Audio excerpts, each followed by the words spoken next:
Hi అండి, అందరికీ నమస్కారం. నేను మీ Venugopal Reddy from Josh Innovations private limited, Josh Institute of foreign languages, Edunine career guidance సంయుక్తంగా విద్యార్థులకు అవసరమైనటువంటి అనేక వీడియోస్ రూపొందిస్తూ ఉన్నాం.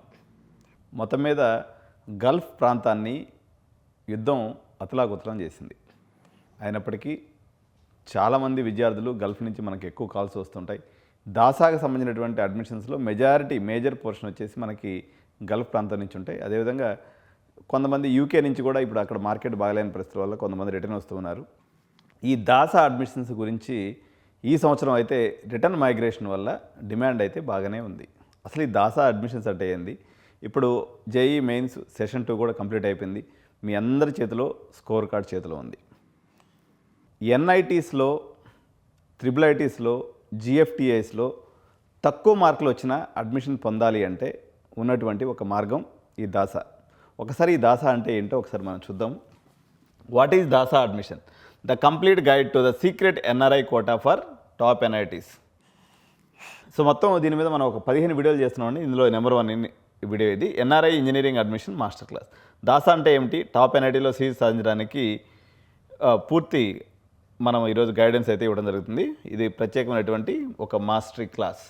So the 94 percentile paradox, 2 students 1 score. ఇక్కడ both wrote the JEE Mains exam achieved the 94 percentile వచ్చింది అనుకున్నట్లయితే, ఇతనికి మంచి కాలేజీలో ఎక్కడ ఎన్ఐటీలో సీట్ రాకపోగా ఒక సాధారణమైనటువంటి ప్రైవేట్ కాలేజీలో ఇతను సెటిల్ కావాల్సినటువంటి పరిస్థితి వస్తుంది. సో దాసాలో తీసుకున్నప్పుడు ఇది ఒక రాజమార్గం అనమాట. మంచి కాలేజీలో కంప్యూటర్ సైన్స్ సీట్ సాధించవచ్చు. ఒక రకంగా చెప్పాలంటే టాప్ 5 ఎన్ఐటీలో సీట్ వస్తుంది. ఇది 100% లీగల్ అండి, 100% అఫీషియల్ గవర్నమెంట్ పాత్వే. ఇది ఒక మ్యాజిక్ అయితే కాదు, బ్యాక్డోర్ ఎంట్రీ అంతకన్నా కాదు. ఇది కేంద్ర ప్రభుత్వం కల్పించినటువంటి అధికారిక దాసా మార్గం. So skipping this could cost you lakhs. Every year NRI families spend massive amounts on schooling and coaching abroad.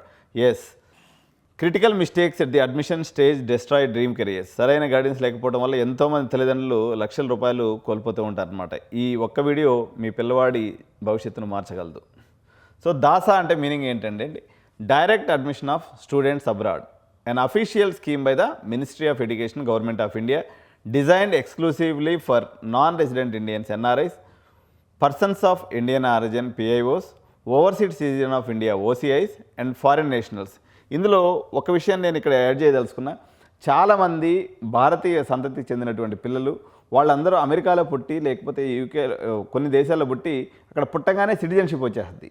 కానీ ఆ పిల్లవాడు పుట్టిన 3 నెలలకో 6 నెలలకో బెంగళూరుకో హైదరాబాద్కో లేకపోతే ఢిల్లీకో వచ్చి సెటిల్ అయిపోయి ఉంటారు.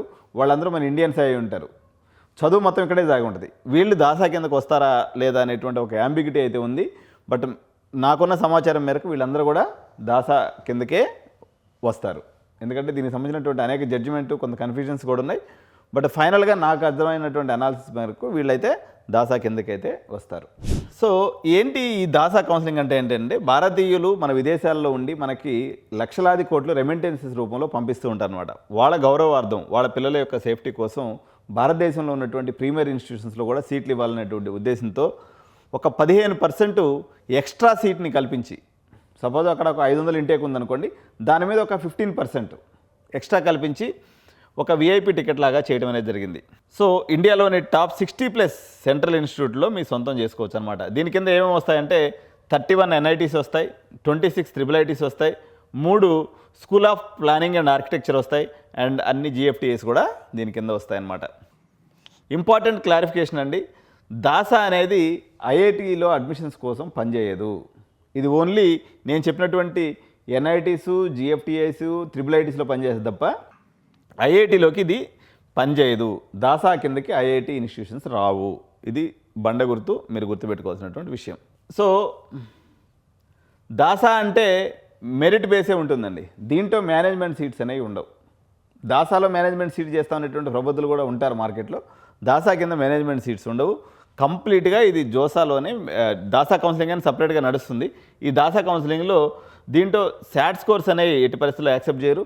Only JEE mains all India rank ఏదైతే ఉందో దాని బేస్ మీద, ప్యూర్లీ మెరిట్ బేస్ మీద ఈ అడ్మిషన్స్ అనేవి జరుగుతాయి.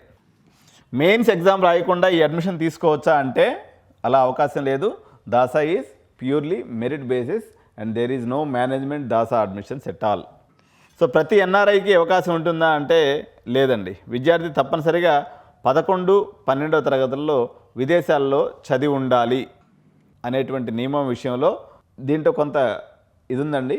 సో ఈ క్లారిఫికేషన్ అనేది నేను నెక్స్ట్ వీడియోలో మీకు చెప్తాను. బట్ జనరల్గా స్కూలింగ్ అనేది కంపల్సరీ అవుట్ సైడ్ ఉండాలనేటువంటిది అందరికీ వర్తించదు. ఇది ఒక స్పెషల్ కేస్, మీ కేస్ టు కేస్ మీ డాక్యుమెంట్స్ని బట్టి జనరల్గా మనం చూస్తాము. బట్ కంపల్సరీ ఎలా విదేశాల్లో ఉండాలన్నటువంటి రూల్ అయితే లేదు కొన్ని సందర్భాల్లో. ఎందుకంటే సిటిజన్షిప్ ఉంది, వాడు ఇక్కడే ఉంటే కూడా దీని గురించి చాలా సుప్రీంకోర్టు జడ్జిమెంట్స్ ఉన్నాయి. నెక్స్ట్ వీడియోలో నేను మీకు క్లారిటీ ఇస్తాను దీనికి సంబంధించి. ఈ ఒక్క సబ్జెక్టు, ఏ సబ్జెక్ట్ అది, మీరు విదేశాల్లో పేరెంట్స్ ఉన్నారు. ఇక్కడ చూడండి, సినారియో ఏలో Indian passports and parents in Dubai, students study 11th in Dubai eligible. అంటే 11th, 12th విదేశాల్లో చదివిన వాళ్ళందరూ ఎలిజిబులే, వాళ్ళు ఇండియన్స్ అయి ఉంటే చాలు, దీంట్లో అంబిగ్యూటీ లేదు. సో ఎన్ఆర్ఐ పేరెంట్ ఇన్ యూఎస్లో ఉన్నాడు, student studied in 11th and 12th in Hyderabad hostel, ఇది ఎలిజిబుల్ కాదు. కానీ స్టూడెంటే డైరెక్ట్గా మన ఫారిన్ సిటిజన్షిప్ కలిగి ఉంటే వాడు ఇక్కడ చదివినా కూడా ఎలిజిబులే. ఇది ఒక చిన్న క్లారిఫికేషన్ గుర్తుపెట్టుకోండి. సో దీంట్లో 2 కోటాస్ ఉంటాయండి, category 1, category 2.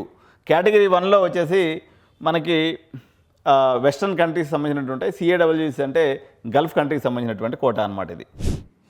So tuition fee కూడా పర్ సెమిస్టర్ వచ్చేసి 3.3 లక్షలు, అంటే సంవత్సరానికి 6,60,000 రూపాయలు ఉంటుంది. ఏది నాన్ సార్క్ కంట్రీస్ అనేటువంటి USA, UK, ఆస్ట్రేలియా తదితర దేశాల్లో చదివినప్పుడు. సో UK, USA యూనివర్సిటీ ఎక్కడైతే చదివి ఉంటారో వాళ్ళంటే ఈ కంట్రీస్ నుంచి, నాన్ సార్క్ కంట్రీస్ నుంచి చూస్తే వాళ్ళ ఫీజు చాలా ఎక్కువ ఉంటుంది. దాసా ఫీజు అనేది మాత్రం వాళ్ళలో సగం మాత్రమే ఉంటుంది. నార్మల్ మనకి ఎంత ఫీజు ఉంటుందో అంతే ఫీజు ఉంటుంది అనమాట. కేటగిరీ 2లో గల్ఫ్ కోటా అండి, గల్ఫ్ కోటా అంటారు దీన్ని. CAWG, children's of Indian workers in Gulf. 1/3 of all DASA seats are strictly reserved for Gulf NRIs. ఇది గుర్తుపెట్టుకోవాలి. ప్రతి 3 సీట్లలో 1 సీటు గల్ఫ్ NRIల కోసం నిర్దేశించబడింది. మొత్తం ఒక 30 సీట్లు ఉన్నాయనుకోండి, 10 సీట్లు అనేవి కేవలం గల్ఫ్ NRIలకే ఇవ్వాలి. సో ఇది ఎవరెవరికి అప్లికబుల్ ఉంటుంది? Saudi Arabia, UAE, Oman, Kuwait, Qatar, Bahrain, ఈ దేశాల్లో ఉన్నటువంటి దాదాపు 1 కోటి మంది భారతీయులు ఉన్నారు ఇక్కడ. వాళ్ళ పిల్లల కోసము 1/3 ఆఫ్ ది సీట్స్ అనేది రిజర్వ్ చేయడం జరిగింది. సో దీనికి standard Indian middle class fees ఏదైతే NITsలో ఉంటుందో లేకపోతే IIITsలో ఉంటుందో అదే ఫీజు మీరు పే చేస్తే సరిపోతుంది. ఒకసారి ఫీ స్ట్రక్చర్ కానీ పరిశీలిస్తానండి. నాన్ సార్క్ కంట్రీస్ దీన్ని కేటగిరీ 1 అంటారు. $4,000 అంటే అప్రాక్సిమేట్లీ 3.3 lakhs పర్ సెమిస్టర్ అండి, అంటే 6.6 లక్షలు సంవత్సరానికి.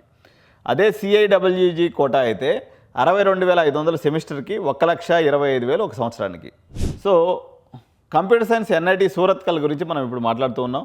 రాహుల్ అనే అబ్బాయి మన ఇండియాలో చదువుకున్నాడు. ఆయనకి 1,500 వస్తే NIT సూరత్కల్లో వస్తుంది, అంటే 99.8 to 99.9% వస్తాయి.